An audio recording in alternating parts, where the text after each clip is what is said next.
Se tem algo que One Piece é bom é em mexer com nossas emoções. Desde risadas até o choro, One Piece consegue muito bem transmitir a emoção que ele quer passar. E ele faz isso principalmente contando a história dos personagens. Por isso, nesse vídeo, eu vou te mostrar as 5 histórias mais tristes de One Piece. Então fica aqui comigo que eu duvido você não se emocionar ao lembrar dessas histórias.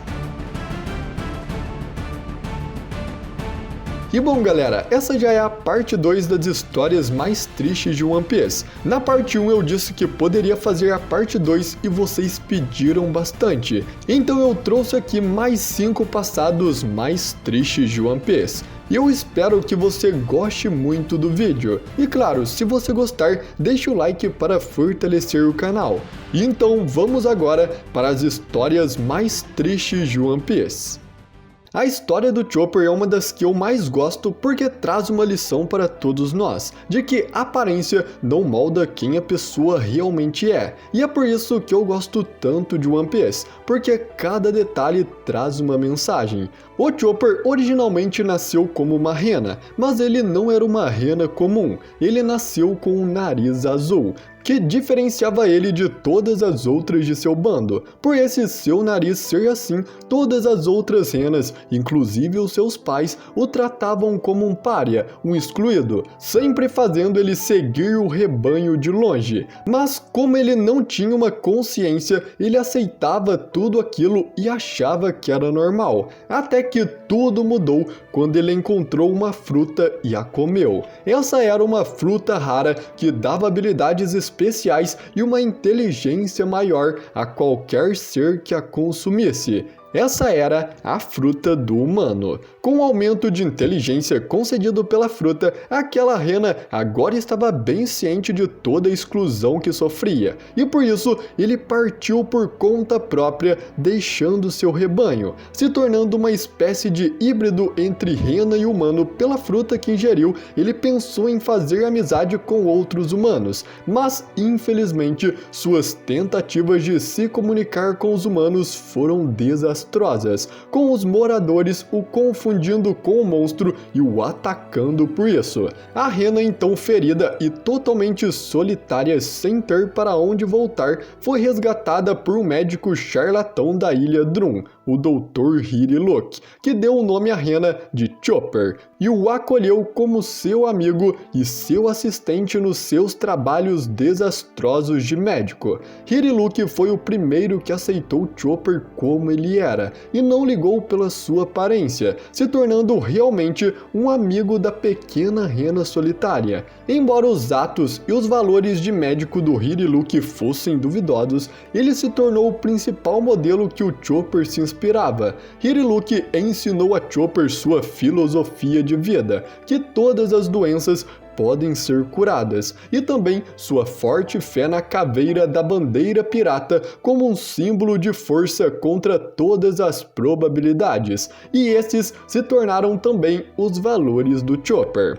Os dois então começaram a sair de casa em casa, administrando suas curas em um país onde era proibido exercer a medicina, a menos que fosse um médico sancionado pelo próprio rei da ilha, o escrupuloso Wapol. E assim eles continuavam sua vida. Esse estava sendo o melhor momento da vida do Chopper até então, mas essa felicidade não durou muito. Hiriluk, que já possuía uma doença, teve um agravamento em sua saúde e sabia que sua vida não duraria muito mais. Então, da forma mais fria possível, ele expulsou o Chopper de sua casa, deixando a pequena rena sozinha mais uma vez. Hiriluk não queria que Chopper o visse morrer e por isso decidiu se afastar dele. E procurando saber o que aconteceu, o Chopper então descobre tudo o que havia acontecido, e por isso ele prometeu encontrar uma cura para seu mentor,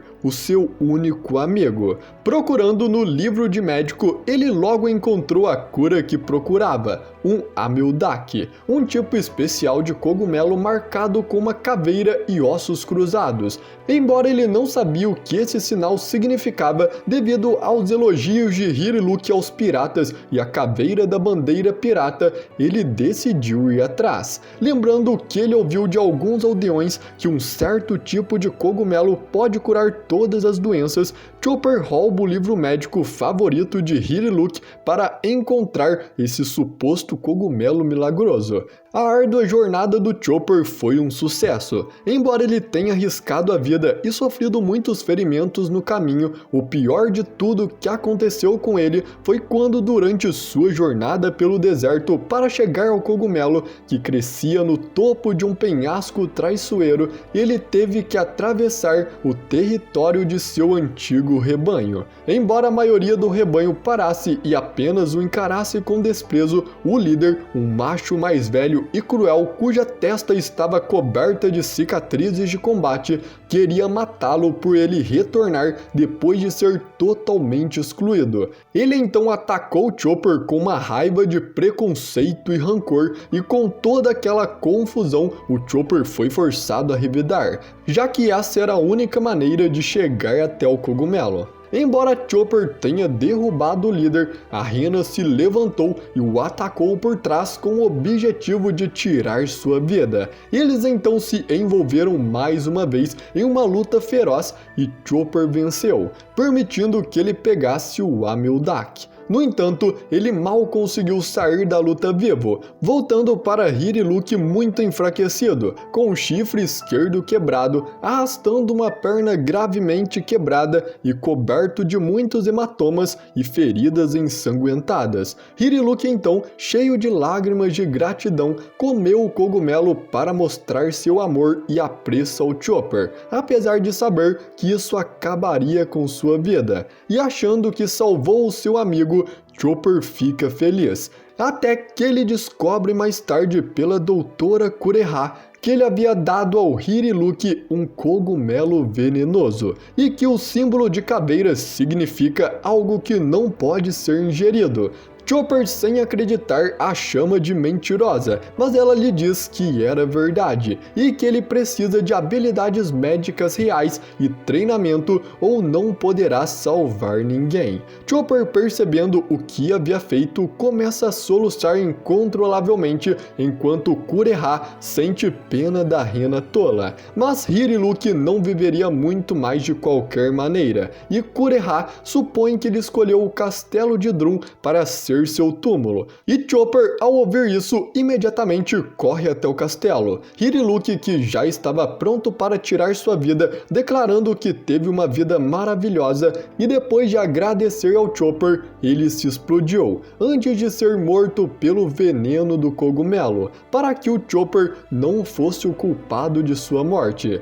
Chopper, que havia chegado para tentar salvá-lo, ficou tão chateado com a morte de Hiriluk e tão bravo que o rei de Drum Apol estava tirando sarro disso, que ele ficou completamente furioso e tentou atacá-lo, perdendo todo o controle e correndo em direção ao Apol com uma terrível brutalidade. Dalton, o guarda de Apol, que ouviu as últimas palavras de Hiriluk e percebeu que o monstro que ele chamava de filho era aquela rena furiosa, pula na sua frente e o para. Dalton então, com lágrima nos olhos, disse que se desculpava por aqueles que zombaram da morte de Hiriluk, mas que ele não poderia vencer o Apol e só perderia sua vida em vão. A raiva do Chopper então passa e ele também começa a chorar com essas palavras gentis. Ele volta até Kureha, acenando com a bandeira pirata de Hiriluk de fora de sua casa e soluçando muito enquanto chora,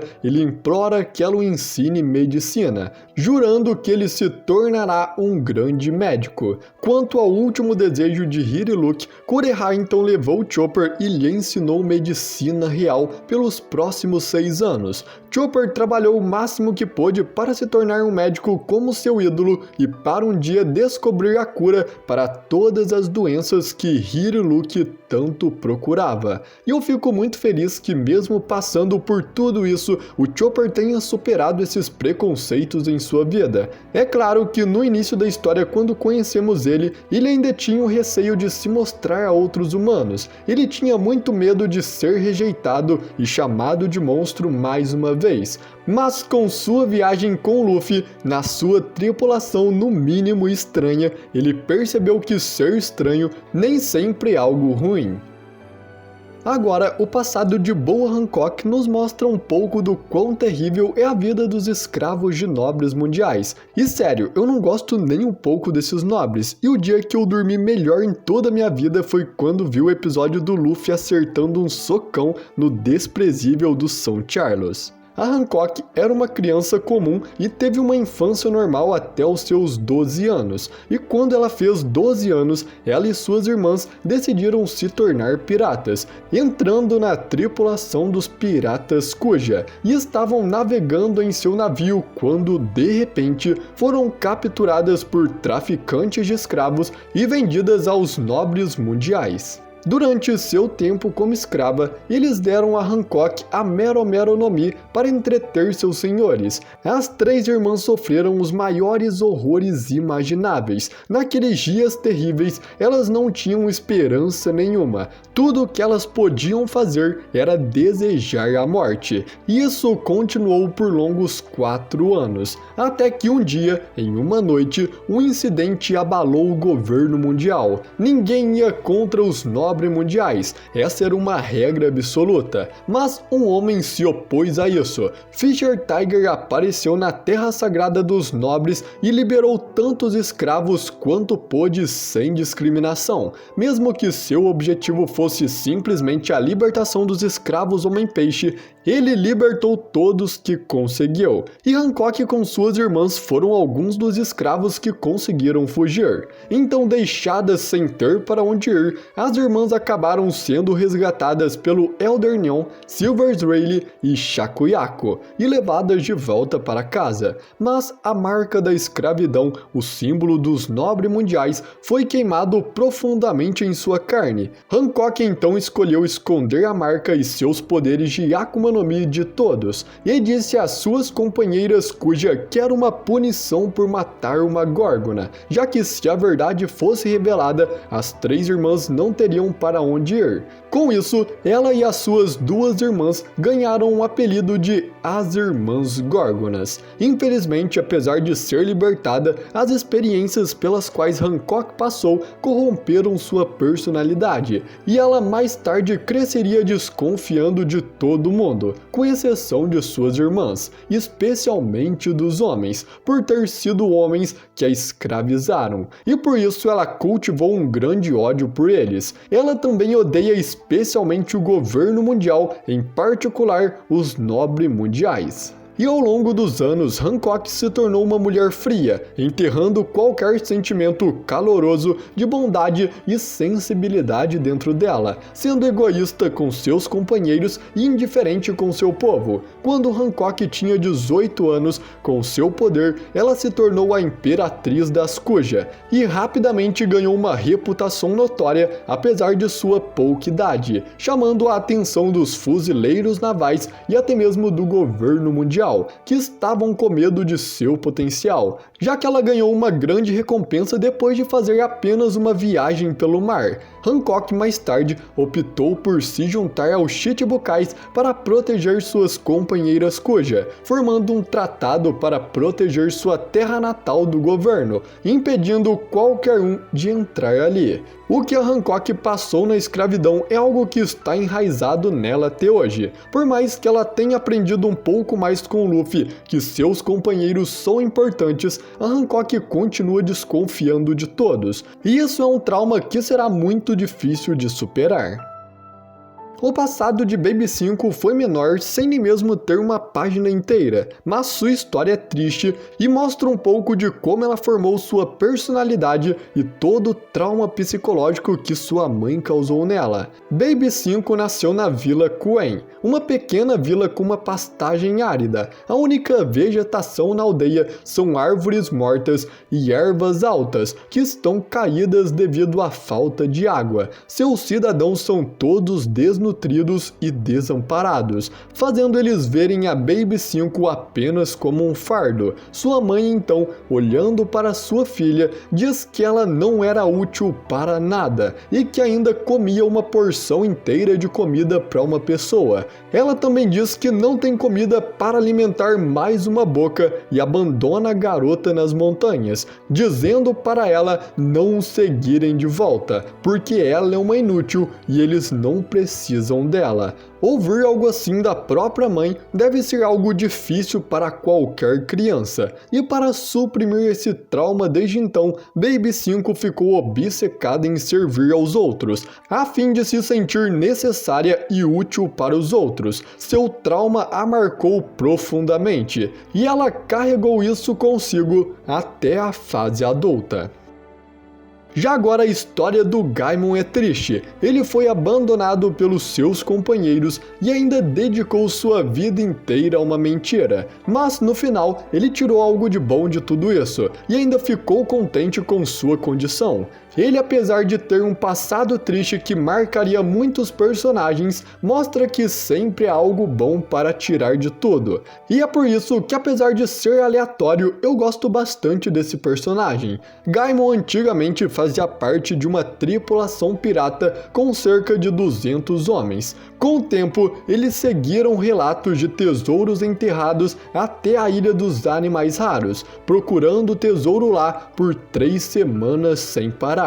Mas mesmo assim eles não conseguiram encontrar nada além de um único baú vazio. E enquanto seu capitão e colegas de tripulação consideravam a ilha uma causa perdida e se preparavam para partir, Gaimon voltou sua atenção para o penhasco mais alto e íngreme da ilha, sob o qual a tripulação frequentemente se reunia, mas nunca o escalava para ver seu topo. Ao fazer a escalada, Gaimon ficou encantado em encontrar 5 baús de tesouro no topo do penhasco. Quando ele se virou para chamar sua tripulação, no entanto, ele perdeu o controle e caiu diretamente no baú vazio que seu capitão havia deixado ali. O impacto o deixou inconsciente por várias horas, e no momento em que ele acordou, o seu bando já havia partido sem ele. E ainda pior que isso, seu corpo estava completamente preso dentro do baú, deixando ele em uma posição curvada permanente que permitia ele fazer poucos movimentos, além de correr e rastejar.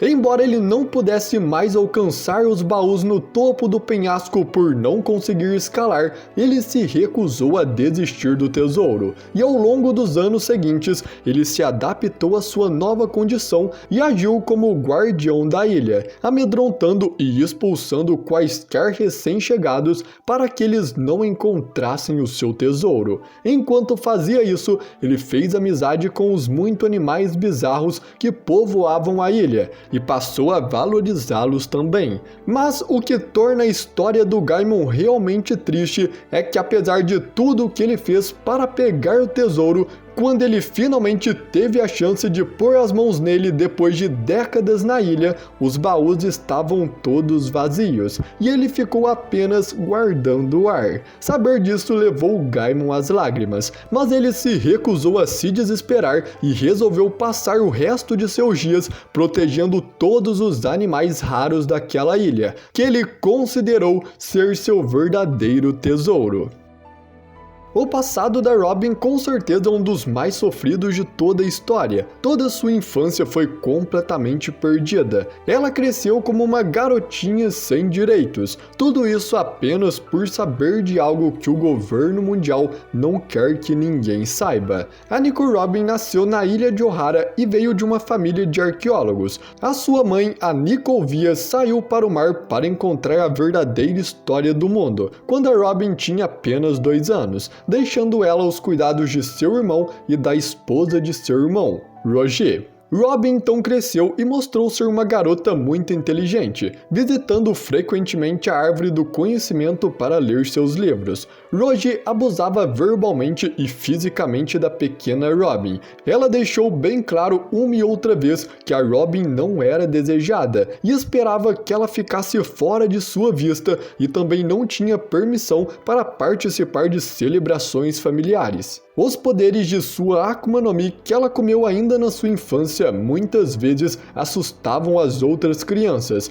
Além disso, muitas vezes ela ouvia as conversas dos pais dizendo a seus filhos para evitá-la a todo custo, bem como outras crianças a chamando de demônio. Seus únicos amigos eram os estudiosos da árvore do conhecimento, como o professor Clover do laboratório de arqueologia e amigo da sua mãe, que tentava cuidar da Robin.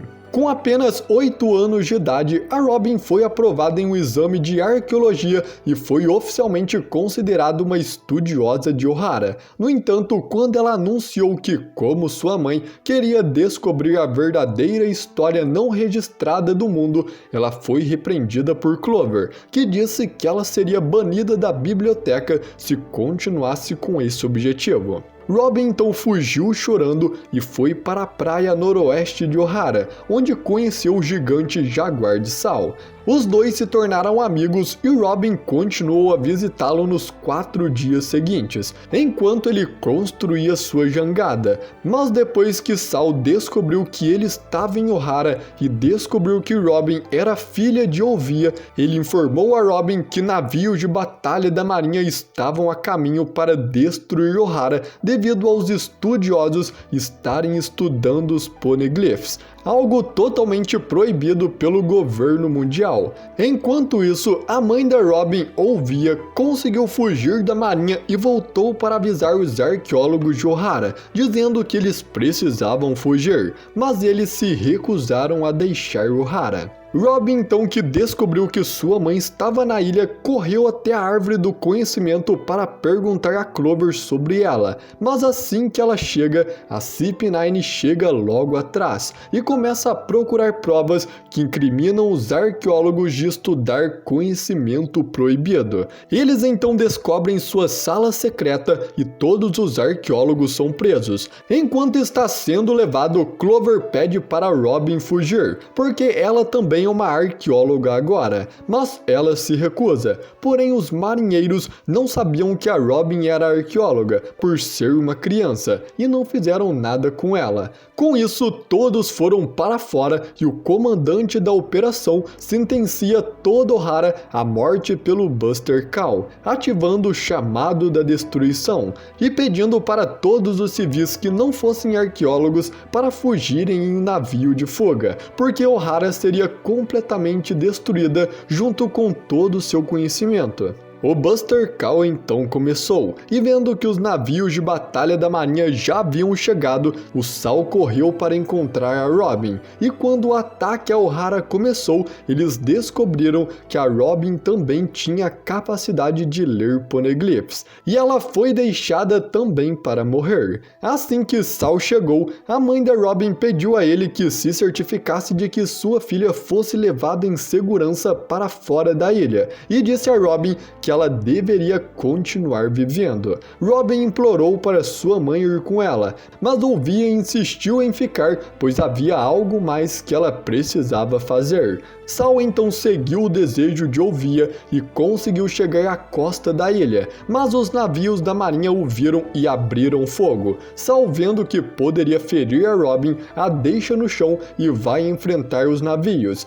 enquanto ela tenta embarcar em algum navio de fuga, porém nenhum aceita que ela entre. Nessa hora, Kuzan aparece e impede Sal de atacar os navios. Quando Sal vê Kuzan, ele tenta fugir com a Robin, mas ele foi congelado antes de conseguir fazer qualquer coisa. E antes de ser completamente congelado, o Sal encorajou a Robin a escapar, dizendo que seus amigos estavam no oceano esperando por ela. Seu último ato foi rir enquanto está sendo congelado, mantendo sua filosofia de rir mesmo em tempos ruins. Robin então correu para a balsa que Sal construiu, apenas para ser encontrada por Kuzan. Porém, ele disse a ela que estava deixando ela ir, já que estava curioso para saber por que Sal arriscou sua vida por ela. No entanto, ele a avisou que seria o primeiro a vir atrás dela se ela tentasse alguma coisa.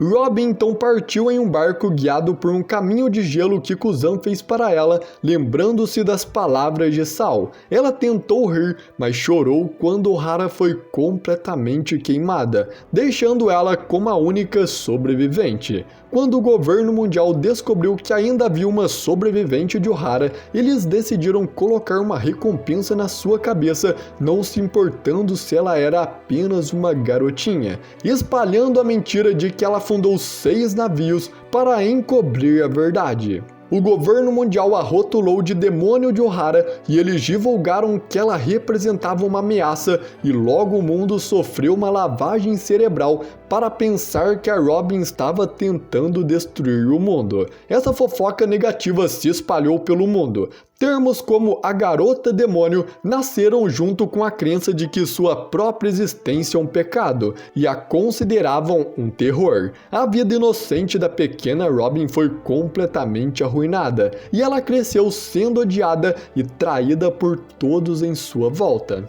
A Robin procurou pessoas diferentes com o passar dos 20 anos, todos os quais tentaram entregá-la ou matá-la. A primeira vez foi quando ela foi acolhida por uma velha senhora de uma fazenda para quem ela trabalhava, e achava que era uma mulher gentil. Mas, em uma noite, a velha senhora da fazenda disse a Robin que antes que eles pudessem comer, ela tinha visitas. Os visitantes acabam sendo agentes do governo mundial tentando matá-la. A velha senhora da fazenda foi vista pela última vez gritando com os agentes: "Agora me dê o dinheiro, eu a entreguei para você", enquanto puxava as roupas dos agentes com raiva. Em seguida, Robin foi acolhida por um casal para quem ela mais uma vez trabalhou duro, mas durante a noite ela ouviu as pessoas falando sobre entregá-la e, ouvindo isso, ela então fugiu. Robin então tentou ajudar em uma loja, mas o dono a golpeou com um pau com raiva,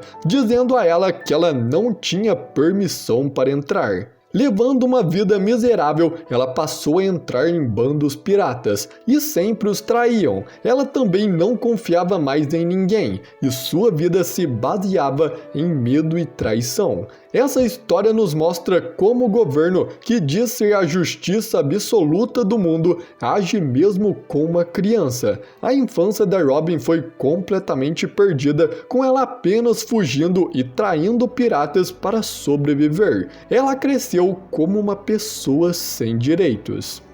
E é isso, galera, essa é a parte 2 das histórias mais tristes de One Piece. Eu espero muito que você tenha gostado, e deixe aqui nos comentários qual história você achou a mais triste, e também se tem alguma outra que eu ainda não falei. E eu peço que você deixe o seu like no vídeo e também se inscreva, para você dar uma força para o canal. Eu agradeço muito por você ter assistido até aqui, e até a próxima!